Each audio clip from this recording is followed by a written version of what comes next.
Section 7.4, Equations in Quadratic Form.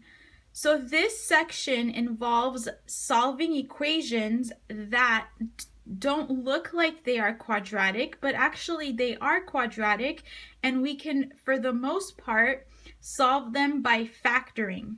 So quadratic just means that you have ax squared plus bx plus c. So the important part is that you have x squared, x, and a constant, and that your equation is equal to 0.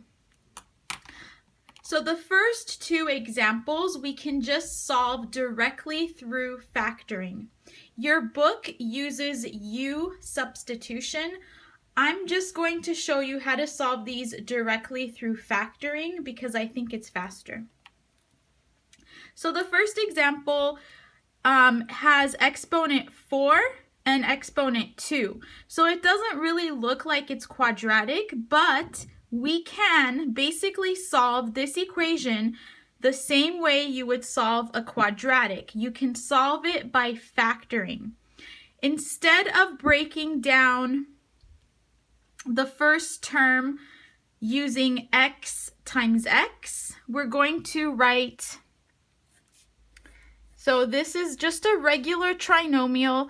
It's quadratic in form because y to the fourth, you can just write this as y squared times y squared, because when you multiply these two, you add your exponents and we get back to 4. We can use the same sign rules. These are both negative. And we need factors of 18.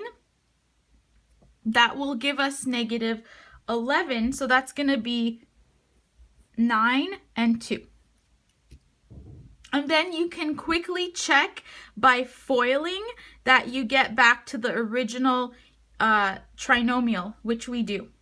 So now what we can do is y squared minus 9, that's a difference of 2 squares. You can factor that as a difference of 2 squares.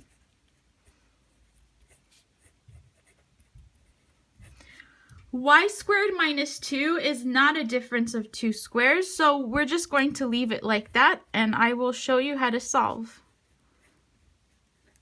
We want to set each of the 3 factors equal to 0.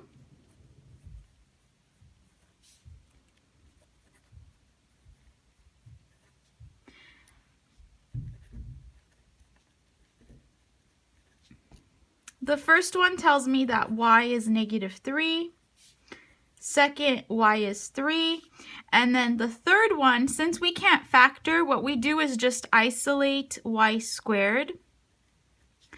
You need to square root both sides. And when we square root both sides, you need to include plus or minus because there will be 2 solutions. So we get that y is equal to plus or minus square root of 2. And so we have 4 solutions. The same idea can apply for the second example. When you are solving the equations in this section, you do need to have a 0 on one side. So the first thing is subtract 50 to get 0.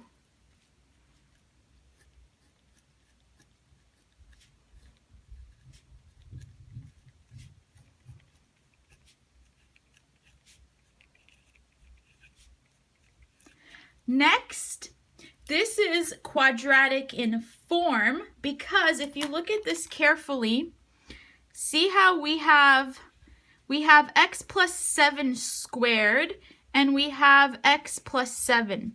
So instead of just having x squared and x, you have x plus 7 squared and x plus 7. So this is quadratic in form, but just not in terms of x, in terms of x plus 7. You can solve this by factoring directly. Let me show you. Just think of this as just a regular trinomial. And in order to get x plus 7 squared, we need to have x plus 7 and x plus 7, because when you multiply these two, we get x plus 7 squared. The same sign rules apply. Signs will be opposite. One will be positive, one will be negative. We need to find factors of 50 that will give us positive 5. So factors of 50, we can use 5 and 10. 10 should be positive, 5 should be negative. So this is factored. Notice that we have like terms. We can actually combine those. So this is going to give me x plus 17, and the other one is going to give us x plus 2. From here, we solve like we normally do. Set each factor equal to 0. X is equal to negative 17. X is equal to negative 2. So in this case, we have two solutions. Let's take a look at the next example. So this example is actually a little bit more complicated. For this one, we should use U substitution the way that your book shows. It's not as easy to factor this directly. You can do it, but I think it's easier to use U substitution. So let me show you how that works. So basically what you're going to do is we're going to use the letter U. And we're going to say that U is equal to the variable part of your middle term. So U is going to be y to the power 3 over 2. Then we're going to look at this equation that we just wrote, and we're going to square both sides. So you square U, you get U squared. When you square the right side, 2 will reduce, and so you're just left with y to the third.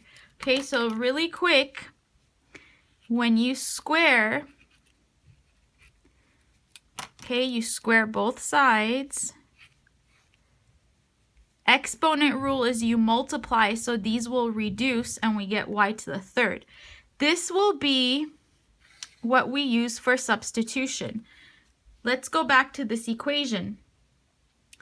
I am going to replace y to the third with u squared and y to the 3 over 2 with u.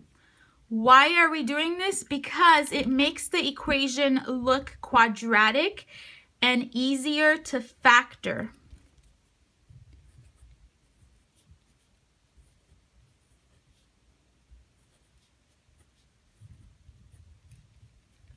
So now this equation is much easier. We know how to factor. We know that it's u. Signs are both negative. The only way to get negative 28 is to use 27 and 1. Set each factor equal to 0. Solve.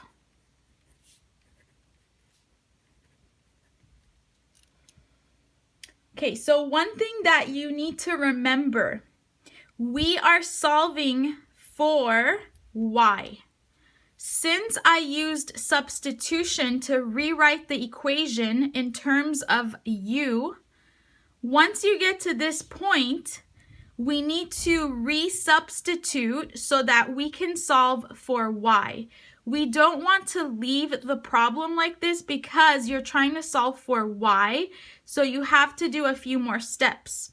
So what we do is just go back, use what we wrote here. We're going to resubstitute, replace u with y to the 3 over 2 power. Same thing over here. And we need to solve, basically what you have to do is solve for y to the first power. What we need is we're going to raise both sides to the reciprocal 2 over 3.